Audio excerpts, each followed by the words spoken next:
So today, Janelle from Follow Up Boss asked for the OGs, what is something you would say to your day one self when you first implemented Follow Boss? Day one for me was 2015. And day one would tell myself that I should not be paralyzed by analysis paralysis and wanting to strive for perfectionism.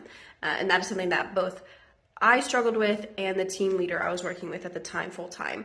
We struggled with wanting everything to be perfect with the automations and what the emails said and wanting it to sound like us. The problem is we didn't really know what sound like us meant. And even after we thought we knew what we wanted them to say and what we wanted them to sound like to make sure it sounded like the team leader, the emails didn't perform, and they were terrible performing emails and text, and people didn't respond because Sound Like Me didn't perform like we thought they would. They were too wordy. They didn't connect with the people personally. They didn't provide value for the leads, whether they were brand new leads never reached or people that did know the team leader personally. And that's something that I see people struggle with every day is they get analysis paralysis, or we end up working with them personally and they say, well, yeah, I thank you, but they just don't really sound like me, so that's why I haven't used them. But also, I know I need to use something,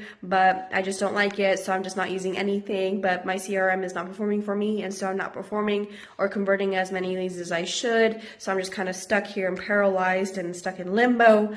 But I'm too busy to do anything, and so I'm just kind of stuck here, paralyzed by fear of these not sounding like me.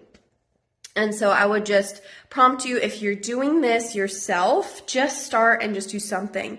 But if you're open to outside help, that's what we do. We test and we continue to refine and improve our processes. And what we thought we wanted it to sound like us, it really didn't work. And that's a common conversation I have with people is they say, well, I'm more bubbly. And so I want them to have exclamation points or emojis, but that doesn't connect with everyone. And whenever people will change what the emails say, the performance plummets and the open rates and the response rates plummet, and they have us reverse back and they say, okay, I just need to trust the process, trust the testing, and realize that the response rates are the way that they are because of the way that they're worded and the way that they're tested. So that's my day one. And then I will post a part 2 to this in a second reel because my answer is not, it was too hard to choose one answer. I'm going to choose 2 answers.